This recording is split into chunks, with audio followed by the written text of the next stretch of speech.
Hello बच्चों, आप लोगों के लिए लेकर आए हैं 12वीं कक्षा का 10 साल का प्रीवियस क्वेश्चन फिजिक्स का, जो मोस्ट हाईलाइटेड है।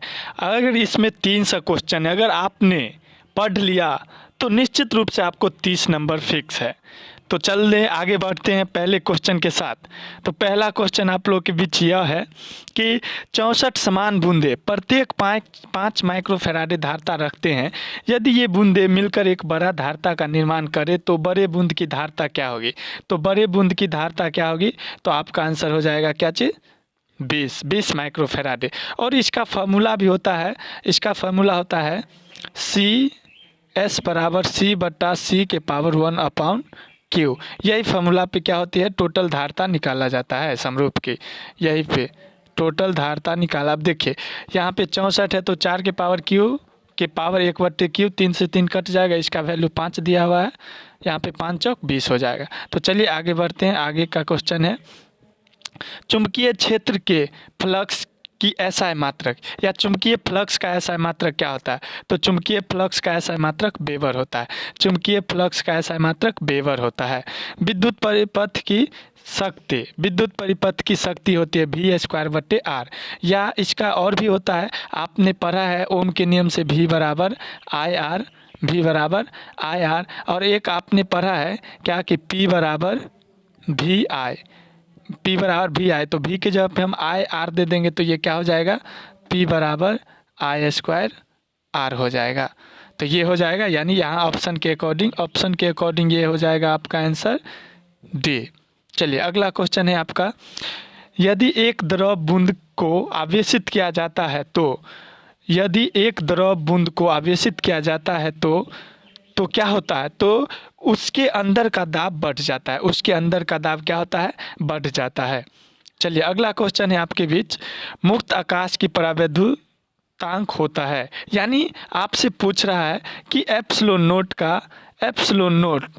नोट का मान क्या होता है? तो 8.85 × 10⁻⁻12 फैराडे पर मीटर होता है। चलिए आगे हम लोग बढ़ते हैं। 3 संधारित्र जिसमें प्रत्येक की धारिता C है, इन्हें श्रेणी क्रम में जोड़ते हैं तो उनकी समतुल्य धारिता क्या होगी? अब देखिए 3 धारिता समान है और इसे श्रेणी क्रम में, तो श्रेणी क्रम का आपको फार्मूला याद है कि 1/CS बराबर क्या होता है? C1 + C2 + C3, और तीनों सेम धारिता है तो C का हो जाएगा लॉस ऑफ LCM C, और 1 यानी 3/C, यानी उलट देंगे तो हमारा C/3, यानी इसका आंसर हमारा हो जाएगा क्या चीज़? C। अगला क्वेश्चन है, किसी विभव मापी की सुग्राह्यता बढ़ाने के लिए क्या करते हैं? तो इसकी धारा को घटा देना चाहिए। घटा देना चाहिए। तो ये हमारा पहला ही वीडियो है। अगर आपको मन लग रहा है, अगर निश्चित रूप से आप डटे रहे और निश्चित रूप से 200 क्वेश्चन पढ़ लिए तो बोर्ड में आपको 30 नंबर तो फिक्स है। गारंटी देते हैं कि हर साल बच्चे को फिजिक्स में 95 96 आया है, आप लोगों को भी आएगा। बट ऑफलाइन आया था, फर्स्ट टाइम ऑनलाइन पे है। तो चलिए आगे बढ़ते हैं, अगला क्वेश्चन देखते हैं। अगला क्वेश्चन है कि विद्युत हीटर में जिस तत्व का व्यवहार किया जाता है वह क्या होता है, या विद्युत हीटर क्या चीज़ का बना होता है? तो आपका आंसर हो जाएगा नाइक्रोम का। क्या चीज़ का बना होता है? नाइक्रोम का। अगला है किलोवाट घंटा किसका मात्रक है? किलोवाट घंटा जो है किसका मात्रक है? तो ऊर्जा का मात्रक है। किलोवाट घंटा किसका मात्रक है? ऊर्जा का। यहाँ पे एक और क्वेश्चन कि और विद्युत वाहक बल को क्या ऐसा मात्रक क्या होता है? विद्युत वाहक बल यानी EMF का ऐसा मात्रक क्या होता है? तो जूल ही होता है, ऊर्जा में मापा जाता है। चलिए EMF का ऐसा मात्रक ऊर्जा में है, या वोल्ट होता है इसका वोल्ट होता है। और 1 इलेक्ट्रॉन वोल्ट मीटर किसका मात्रक होता है? तो ऊर्जा का। 1 इलेक्ट्रॉन वोल्ट मीटर किसका मात्रक होता है? ऊर्जा का। ये भी बहुत मोस्ट हाईलाइटेड क्वेश्चन है। अगला क्वेश्चन है, जब किसी वस्तु को आवेशित किया जाता है तो उसका द्रव्यमान क्या होता है? तो उसका द्रव्यमान बढ़ या घट सकता है। उसका द्रव्यमान क्या होता है? बढ़ या घट सकता है। तो उसका द्रव्यमान बढ़ या घट सकता है। चलिए अगला क्वेश्चन है, सेल का विद्युत वाहक बल मापा जाता है किस चीज़ से? सेल का विद्युत वाहक बल विभव मापी से मापा जाता है। किससे? विभव मापी से। एक आवेशित चालक का क्षेत्र आवेशित घनत्व रो है, इसके पास विद्युत क्षेत्र का मान क्या होगा? तो इसके पास विद्युत क्षेत्र का मान रो बटे 2 एप्सिलॉन नोट होता है, 2 या ई नोट भी कहिए। अगला क्वेश्चन है आपके पास कि एक आवेशित चालक की सतह के किसी बिंदु पर विद्युत क्षेत्र की तीव्रता सतह के क्या होते हैं? सतह के लंबवत होते हैं। अगला क्वेश्चन है, चुंबकीय द्विध्रुव आघूर्ण का सदिशीय मतलब रूप किधर से किधर होता है? सदिशीय रूप किधर से किधर होता है? तो दक्षिण से उत्तर की ओर। जैसे आपने पढ़ा है द्विध्रुव की दिशा ऋण से धन की ओर होती है, उसी तरह चुंबकीय द्विध्रुव आघूर्ण की दिशा किधर से होती है? दक्षिण से उत्तर की ओर।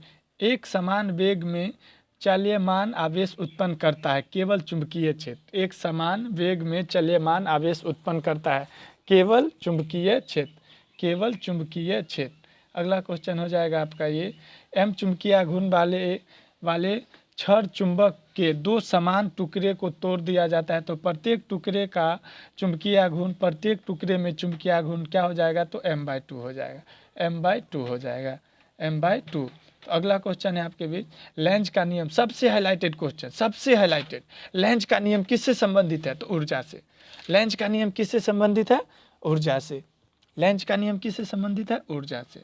अगला क्वेश्चन है, प्रत्यावर्ती धारा के शिखर मान तथा वर्ग मध्य मूल मान का अनुपात क्या होता है? तो √2 होता है। वर्ग मध्य मूल RMS जिसको बोलते हैं, तो इसका वैल्यू हो जाता है √2 होता है। उसके बाद प्रतिघात का मात्रक होता है, क्या होता है? प्रतिघात का मात्रक ओम। प्रतिघात का ऐसा मात्रक ओम होता है। ये सारे के सारे क्वेश्चन फेमस है। विद्युत आवेश का क्वांटम ESU मात्रक में होता है, कितना? 4.78 × 10⁻10। अगला क्वेश्चन है आपके पास, एक एकांकी चालक के लिए निम्न में से कौन सा अनुपात अचर होता है? तो कुल आवेश बट्टा कुल विभव, यही क्या रहता है? अचर रहता है। अगला क्वेश्चन है आपके पास, एक कूलम आवेश कितना ESU के बराबर होता है? तो 3 × 10⁻9 ESU के बराबर होता है। कूलम बल होते हैं, कौन होते हैं? केंद्रीय और विद्युत दोनों।